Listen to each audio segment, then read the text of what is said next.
Salam, salam sejahtera buat kita semua. Kiranya kasih Tuhan selalu menyertai kita di hari yang baru ini. Kami mengucapkan selamat ulang tahun buat Bapak Ibu Saudara yang berulang tahun hari ini, yang berulang tahun kelahiran maupun yang berulang tahun pernikahan. Semoga kasih Tuhan selalu menyertai perjalanan hidup saudara, memberikan umur yang panjang, kesehatan dan sukacita. Untuk Bapak Ibu Saudara yang sedang menderita sakit, kami berharap dan berdoa kepada Tuhan, kiranya Tuhan memberikan kesembuhan buat saudara. Begitu juga untuk Bapak Ibu Saudara yang sedang mengalami pergumulan hidup, tetaplah semangat berpengharapan kepada Tuhan, sebab kuasa Tuhan pasti bisa memulihkan keadaan kehidupan saudara kembali. Bapak Ibu Saudara yang dikasihi Tuhan, sebelum kita mendengarkan firman Tuhan renungan hari ini, marilah kita terlebih dahulu memuji Tuhan dengan menyanyikan buku Ende nomor 541 ayat 5 dan ayat 6.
Kasih karunia dan damai sejahtera dari Allah Bapa kita dan dari Tuhan Yesus Kristus menyertai saudara.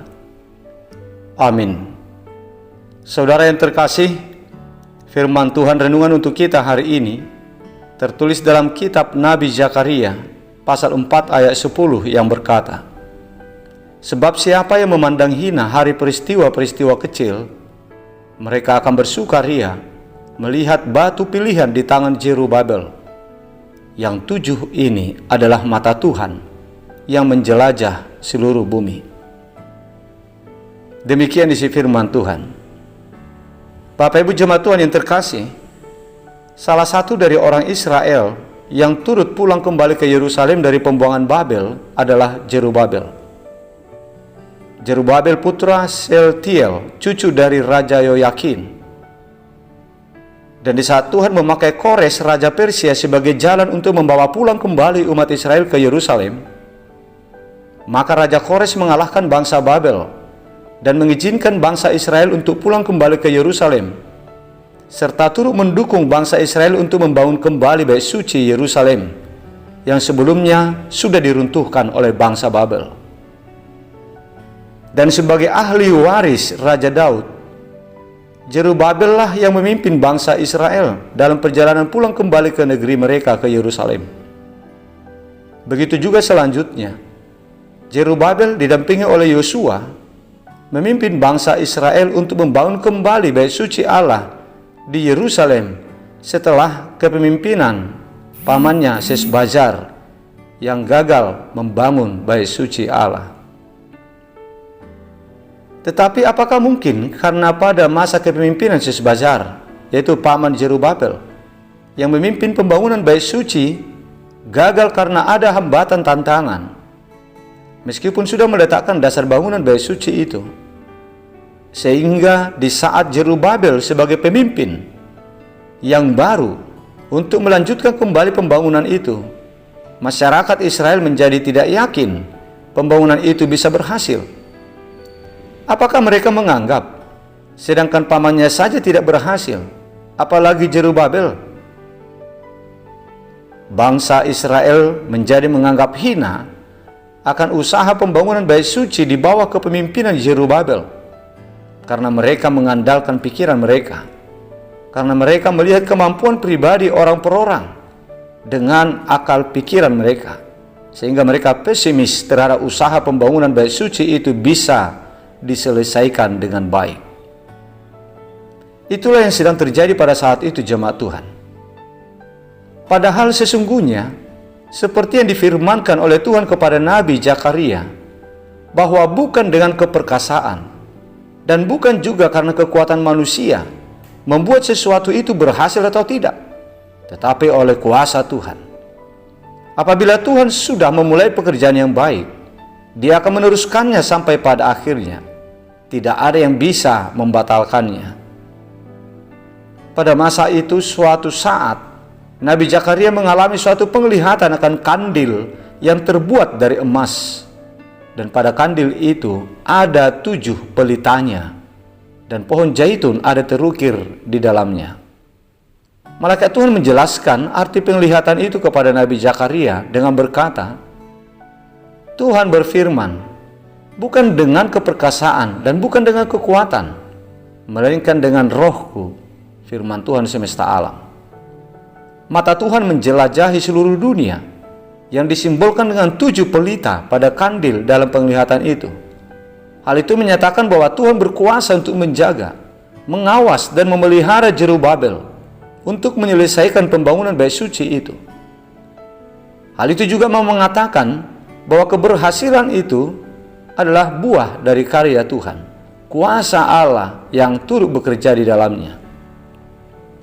Bahkan Allah memberitahukan kepada mereka melalui Nabi Zakaria dengan berkata, tangan Zerubabel lah yang telah meletakkan dasar rumah itu, dan tangannya juga yang akan menyelesaikannya. Siapa yang tadinya memandang hina akan usaha pembangunan yang dipimpin oleh Zerubabel, saatnya nanti mereka akan bersuka cita di saat melihat bangunan itu ternyata benar-benar bisa selesai dengan baik.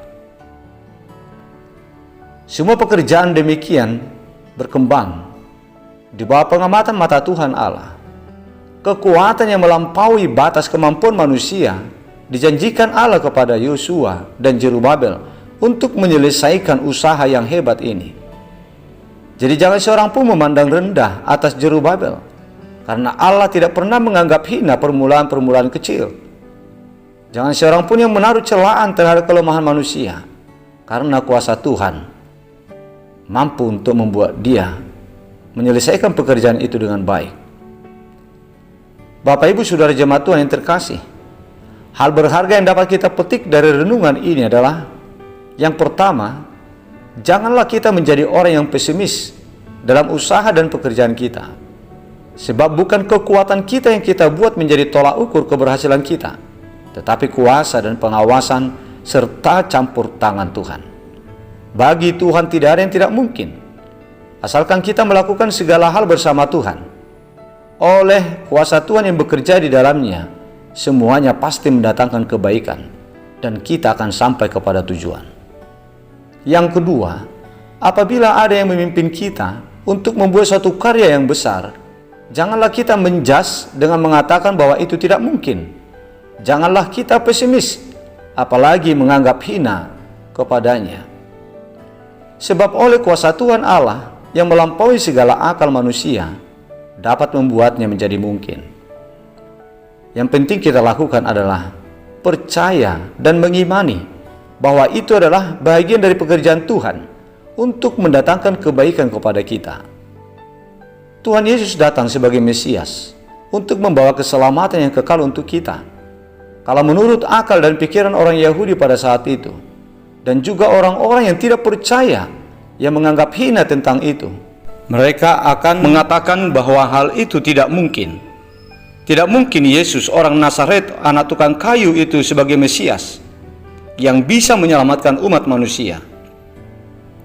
Namun jemaat Tuhan, kenyataannya yang sudah mulai dinyatakan lewat kematian, lewat kebangkitan dan kenaikannya ke surga, dan yang akan disempurnakannya nanti pada saat kedatangannya yang kedua kali, semuanya itu akan dinyatakan lebih sempurna. Pekerjaan penyelamatan itu akan diselesaikan. Dia akan datang nanti untuk menyelamatkan orang yang percaya bahwa Yesus sebagai Mesias. Jemaat Tuhan, yang ketiga, apabila kita berkeinginan untuk melakukan hal yang menyenangkan hati Tuhan, apabila kita ingin untuk hidup baik, janganlah kita pesimis karena menganggap diri kita tidak mampu sebagai manusia. Tetapi marilah kita berusaha bersama dengan Tuhan untuk melakukan usaha supaya hidup kita menjadi baik. Maka kita pasti bisa melakukan hal itu. Dan yang terakhir jemaat Tuhan, demikian juga dalam pengharapan kita akan kehidupan yang kekal nanti. Kita tidak boleh pesimis untuk meraih keselamatan kekal kita. Marilah kita tetap berserah diri berpengharapan kepada Tuhan Allah. Karena Tuhan Allah yang sudah memulai keselamatan kita itu akan meneruskannya dan menggenapinya sampai akhir pada hari Kristus Yesus tiba. Amin. Marilah kita berdoa. Bapa di sorga, Bapa yang kami muliakan di dalam nama Yesus Kristus, kami mengucap syukur kepadamu ya Bapa atas segala kebaikan yang Kau berikan kepada kami, pribadi lepas pribadi, keluarga lepas keluarga hingga pada hari ini. Ya Bapa, terima kasih buat sapaan-Mu yang kudus untuk kami pagi hari ini. Engkau telah menyapa kami bahwa kuasa Tuhan sanggup mengerjakan segala sesuatu yang mendatangkan kebaikan bagi kami. Tanpa ada yang mengandalkan pikiran, tanpa mengandalkan kekuatan untuk menilai segala pekerjaan Tuhan, kami harus berserah diri, menyerahkan hidup kami percaya akan pekerjaan Tuhan yang pasti mendatangkan kebaikan bagi kami. Bapa di sorga, biarlah kami menjadi umat-umat yang percaya, yang berserah diri kepadamu ya Tuhan, meyakini bahwa segala sesuatu yang dikerjakan untuk hal yang baik itu akan bisa diselesaikan berkat campur tangan Tuhan untuk membawa kebaikan bagi kami. Ya Bapa, kami berdoa untuk saudara-saudara kami yang sedang sakit saat ini. Kami mohon uluran tangan Tuhan atas mereka. Sembuhkanlah mereka Tuhan. Berkatilah segala usaha perawatan pengobatan yang mereka terima, supaya semuanya itu bisa mendatangkan kesembuhan kepada mereka. Sebab oleh kuasa Tuhanlah bisa memberikan kesembuhan untuk saudara-saudara kami umat jemaat-Mu yang sedang sakit saat ini. Bapa di surga, kami mengucapkan terima kasih atas berkat dan perlindungan serta tuntunan yang Kau berikan kepada saudara-saudara kami yang berulang tahun hari ini, yang berulang tahun kelahiran dan juga yang berulang tahun pernikahan. Biarlah kiranya kuasa Tuhan selalu menyertai dan melindungi mereka, serta memberkati hidup mereka di tahun yang baru yang Engkau tambahkan kepada mereka. Berikanlah umur yang panjang, berikanlah kesehatan dan sukacita kepada mereka. Bapa di sorga, sertailah hidup kami dalam satu hari ini.